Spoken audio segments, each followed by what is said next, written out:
Eat the rich. Make the billionaires pay their fair share. Now, it used to be make the millionaires pay their fair share. A lot of people don't remember this. Oh, yeah, it used to be make the millionaires and billionaires pay their fair share. That's what Bernie Sanders said back when he was running to be president in 2016. The millionaires and the billionaires. Oh, yes, but then Bernie Sanders released a book and it became public knowledge that he was a millionaire. So now they can't say millionaires anymore. Kamala Harris can't say millionaires. Nancy Pelosi can't say make the millionaires pay their fair share because guess what? All of these politicians are millionaires. So now what do? They move it up the ladder. Make the billionaires pay their fair share. Well, I came across an article this morning. It came out yesterday. It was by Forbes, and I linked it in the description. You can go read it if you'd like. Kamala Harris has 79 billionaires publicly backing her. Trump has 50. Who's the party of the billionaires? Well, you know that, large corporations lately have favored the Democratic Party.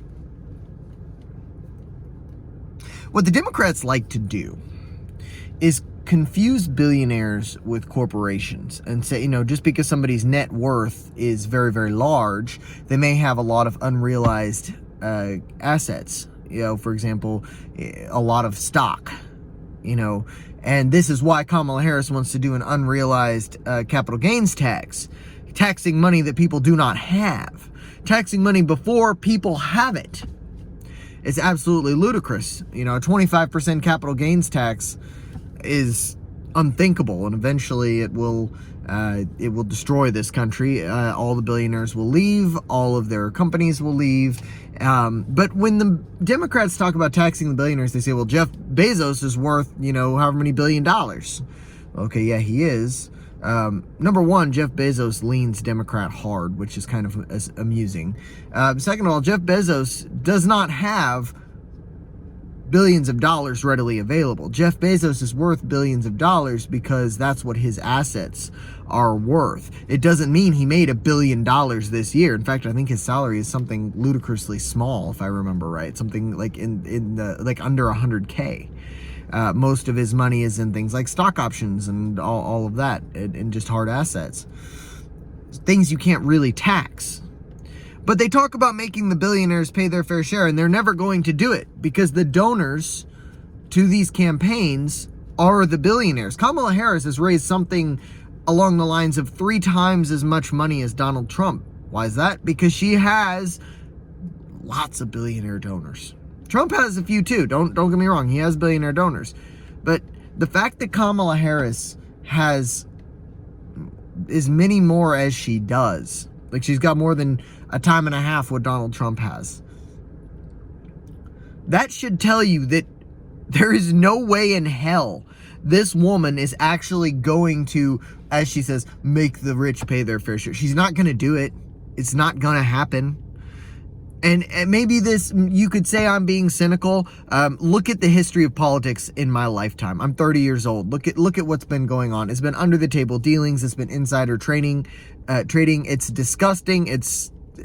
We're left behind. We, the normal average people, are left behind on these deals because the billionaires pay the politicians to keep making policies that allow them to worm around and, keep taking home enormous paychecks and, subsidized by the federal government, by the way. Think about Northrop Grumman and Raytheon. What kind of a killing do you think they're going to make under Kamala Harris as she continues this absurd war in Ukraine and ramps up tensions in the Middle East? These weapons manufacturing companies are going to go in all-out endorsement of Kamala Harris. Well, of course they are, because they stand to make an enormous gain. Many other manufacturing companies are going to donate to her campaign as well because they know that Trump is going to slap tariffs on them and make them bring their manufacturing back to the U.S., which will admittedly cause a cut into their profit margin, into their bottom line, but ultimately will be better for the American people. By the way, the tariff thing, oh my goodness, the number of people that don't understand how tariffs work and are calling it a national income tax or a national sales tax. The Trump national sales tax is fucking disturbing. I might just have to make a separate video on how tariffs work and why it's not going to bankrupt people.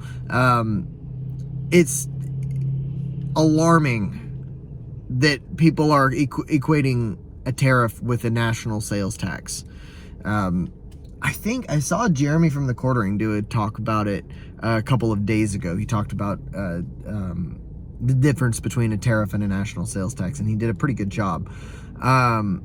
So go check that out if you'd like. I might just make a video about that later on. But anyway, the point is, when the party that has the majority of billionaires donating to them talks about making the rich pay their fair share, excuse me for being a little bit doubtful that they actually plan on doing something.